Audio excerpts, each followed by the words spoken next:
Nós estamos presenciando uma guerra terrível entre Israel e Irã.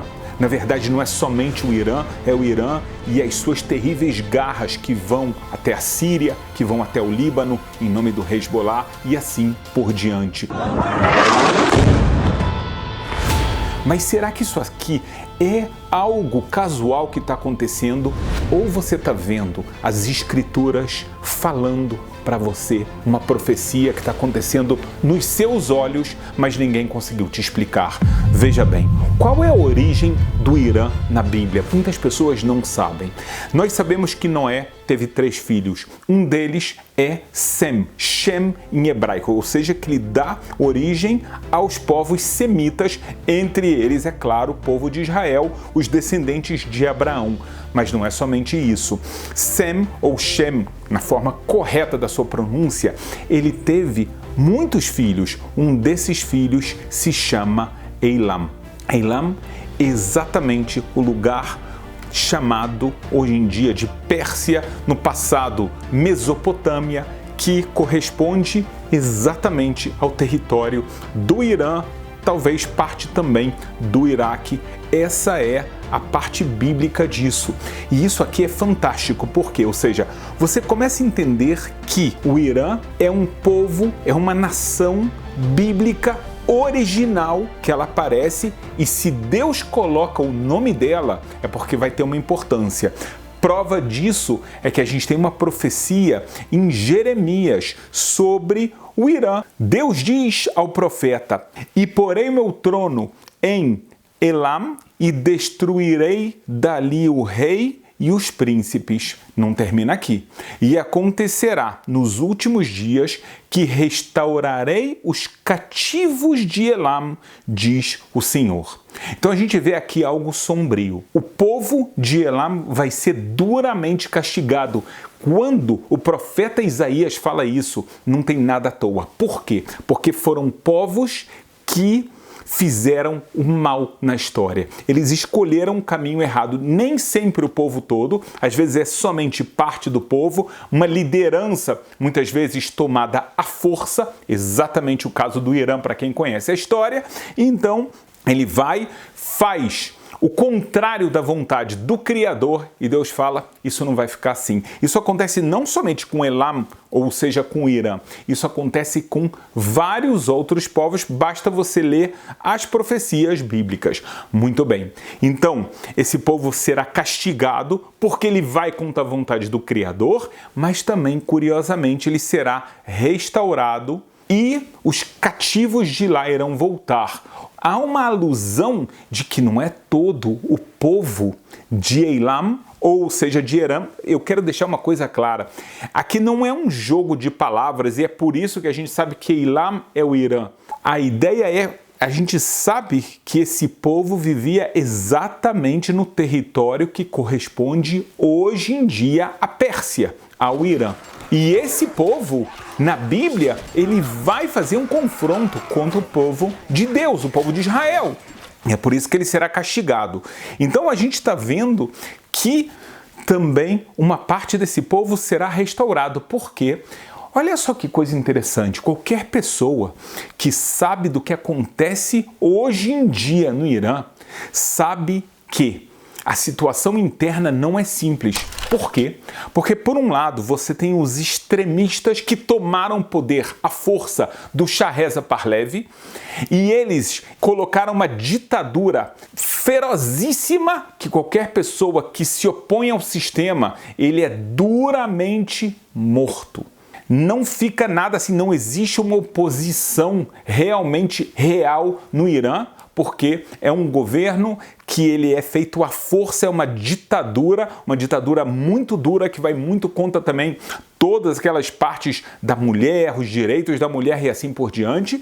Mas a gente vê que boa parte do povo do Irã ele não aceita esse tipo de governo, ele não quer isso para o seu país. Muito curioso, acontece a mesma coisa no Líbano. O Líbano, antes do Irã tomar conta à força através do Hezbollah do Líbano, o Líbano era um lugar lindo, é um lugar onde vinham muitos turistas do mundo todo fazer suas férias, um lugar aprazível com as pessoas recebendo os turistas de uma forma esplêndida, até o governo mudar e virar essa ditadura novamente, controlado por terroristas, controlado por pessoas que têm péssimas intenções, e o Líbano então acaba sendo literalmente destruído economicamente. E você vê pessoas lá dentro que não concordam com o sistema, mas olha só que coisa interessante.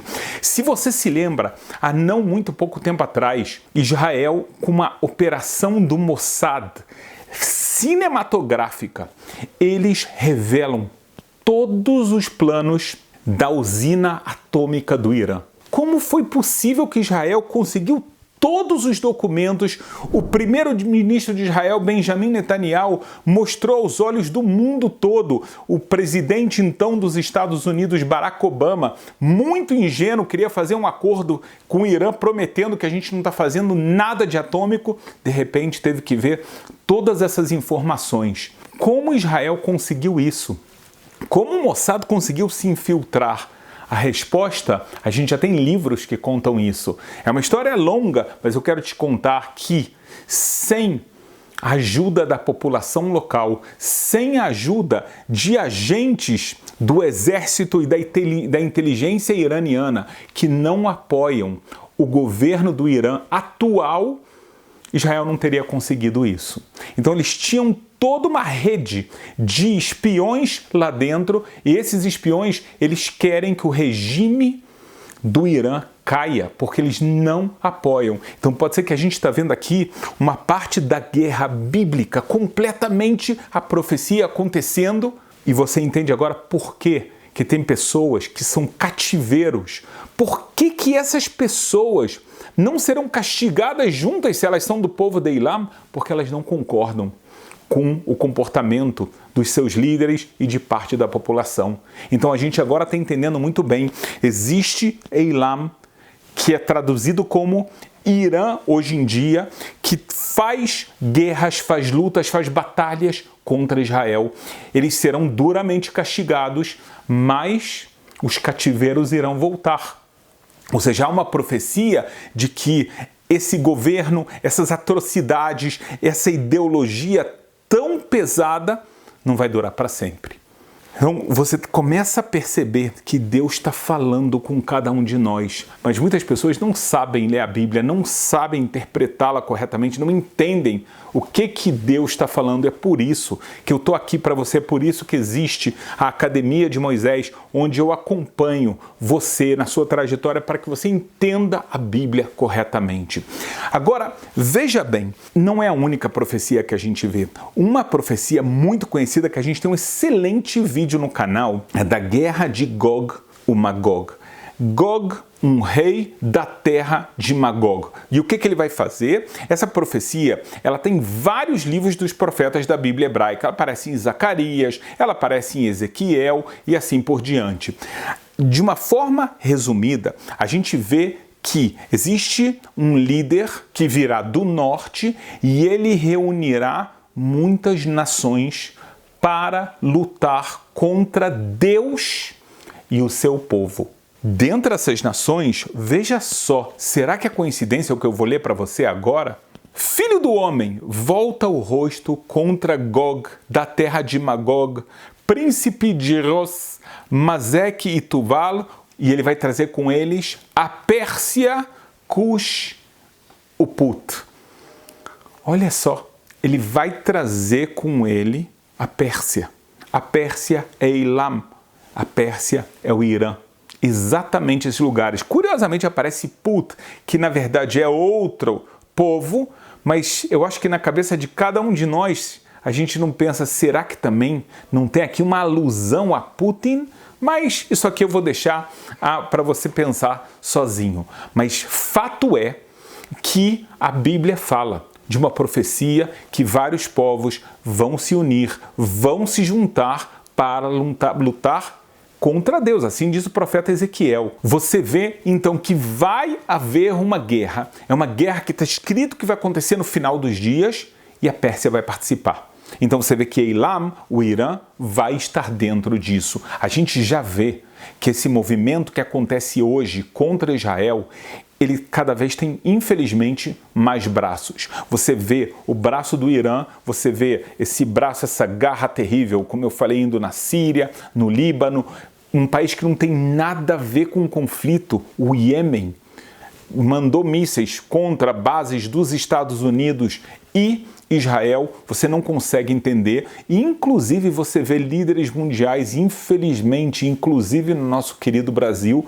tomando o lado errado da situação e fazendo críticas ao povo de Deus e defendendo todos os atos terríveis que são feitos pelo outro lado. Algo completamente que você não consegue entender, ainda mais vindo do viés político que ele vem, que teria que defender o direito de uma população que é oprimida, direito de mulheres que são oprimidas, mas eles tomam exatamente por causa do ódio a posição contra Israel. Isso é parte também da profecia. E Deus sabe exatamente quando ele fala da guerra de Gog, o Magog, ele fala que vão haver líderes que vão se juntar e vão tentar levar pessoas junto com eles. E, mais uma vez, isso não vai terminar bem para o lado deles, porque não dá para fazer uma luta contra o Criador. É covardia. Na verdade, vem uma enorme ignorância. A gente está vendo uma profecia muito grande. Essa guerra de Irã e Israel, ela é muito mais profunda do que você pode imaginar. Esse ódio, ele não vem de algo que você consegue falar, é porque Israel fez alguma coisa. Israel nunca fez nada para o Irã, absolutamente nada, eles nem têm fronteira. Então por que o Irã odeia Israel? As origens estão na Bíblia. Eu vou te contar mais uma história para que isso aqui fique mais claro.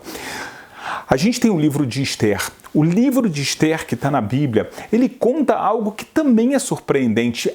O povo de Israel, na verdade, estava vivendo em várias partes do reino da Pérsia. Por quê? Porque eles haviam sido dispersados após a destruição do primeiro grande templo. E o que acontece? Você tem um rei chamado Ahasverosh. Até aqui tudo bem. Só que ele tem um ministro chamado Haman, que ele é descendente do terrível povo de Amalek. Mas não se esqueçam, eles estão na Pérsia.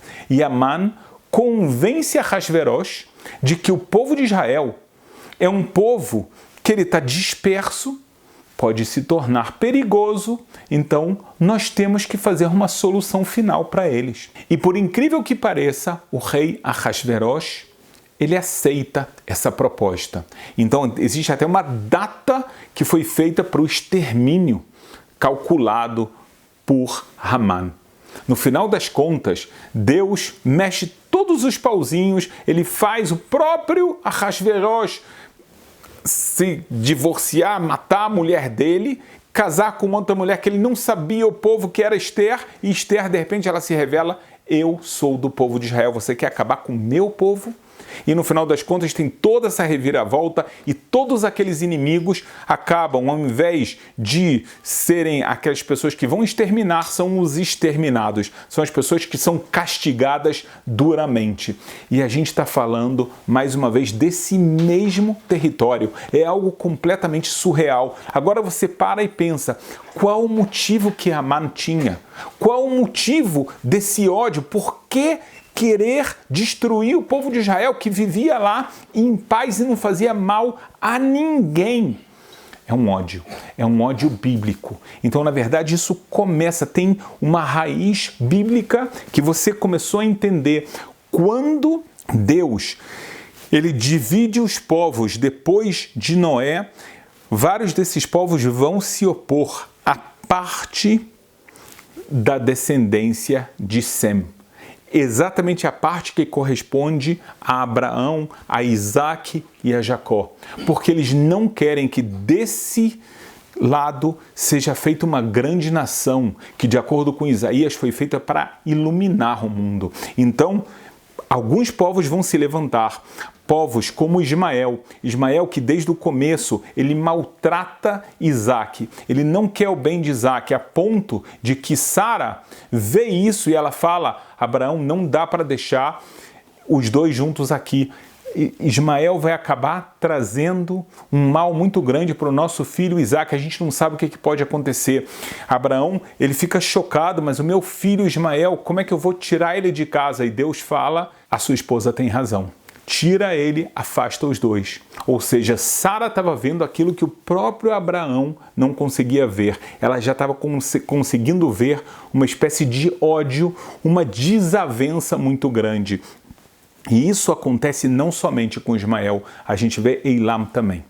Eilam, ele vai se opor. Por que eu tenho que ter um papel secundário? Por que eu não posso ser aquele que tem um papel principal? E é exatamente o que o Irã faz hoje em dia. O Irã, ele é um país, como eu falei, muito extremista, e ele tem animosidades com outros países da região, que teoricamente todos eles são países árabes. Então, por que fazer conflitos?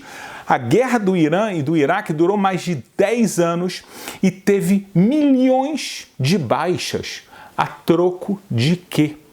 O Irã, ele acaba, como eu falei, dominando outros países do Oriente Médio. Mas por quê? Se na verdade, teoricamente, vocês são irmãos. A ideia, a Bíblia explica, ele não quer ser coadjuvante. Ele quer tomar um papel de líder da região porque ele entende que ele tem uma herança histórica. Ele entende isso conscientemente ou inconscientemente dentro daquela história que Deus criou. E para isso, o povo de Israel é um dos seus arqui-inimigos. E a gente está vendo essa profecia acontecer nos dias de hoje. E o que vai acontecer no final das contas? Você tem que entender.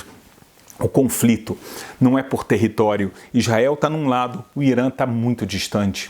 Ou seja, não faz sentido essa guerra do Irã vir e atacar e mandar mais de 600 mil mísseis balísticos terríveis para Israel. Não existe motivo a não ser uma batalha de trevas contra a luz, do mal contra o bem. A gente está vendo exatamente o que a Bíblia fala muito, lembra muito para a gente, o povo de Amaleque, que eu trouxe para vocês, eles estavam na Pérsia. Agag, na verdade, ele é o antecedente de quem? De Haman, que mandou matar o povo de Israel. Então a gente está vendo essa história voltando, ela é como que uma ruminação da história, ela voltando a acontecer, e agora vem os nossos dias. No passado, mais de uma vez, Deus protege o povo de Israel e faz uma reviravolta. É como um Davi contra um Golias, e o Davi pequeno, com algumas pedras, ele consegue vencer o terrível gigante Golias, mesmo que ninguém acreditava. Essa história aconteceu em Esther, essa história aconteceu no passado. Jeremias fala pra gente, toma cuidado, isso aqui vai acontecer outra vez e eu, Deus, vou castigar Eilam. Gog e Magog, leia a profecia, tem o mesmo caminho. Então, na verdade, as pessoas do Irã tinham que ler um pouco a Bíblia, acreditar na palavra de Deus e abandonar esse ódio, porque, na verdade, essa batalha é espiritual. E eu quero te fazer uma pergunta. De que lado você está? Agora que você percebe que tudo isso, na verdade, é algo que está na Bíblia, Deus já colocou essas profecias para a gente, então vem uma pergunta muito forte. Cada um de nós vai ter que se posicionar. O silêncio, às vezes, significa apoiar o mal. Porque o silêncio, quando você vê uma pessoa sequestrando outra pessoa, fazendo mal, atacando sem motivo, e as pessoas ficam caladas. E eu não estou falando das pessoas que ainda tomam a posição errada. Isso é parte de uma conivência que Deus não vai perdoar. Então, cada um de nós tem que saber de que lado eu estou. Eu estou do lado do que Deus chama a luz, da bondade, da correção, de um caminho claro de valores morais e de um caminho de proximidade do Criador, ou eu estou fazendo parte do time de Gog, da terra de Magog, de povos que vêm lutar contra o Criador. E é claro que eles vêm sempre enfeitados, sempre vêm de terno e gravata, bonitinhos, mas no final das contas um ódio animal dentro deles. Então cabe a cada um de nós ler a Bíblia e escolher o caminho de Deus verdadeiro para nossa vida, para nossa família, para nossa comunidade e para o nosso país todo.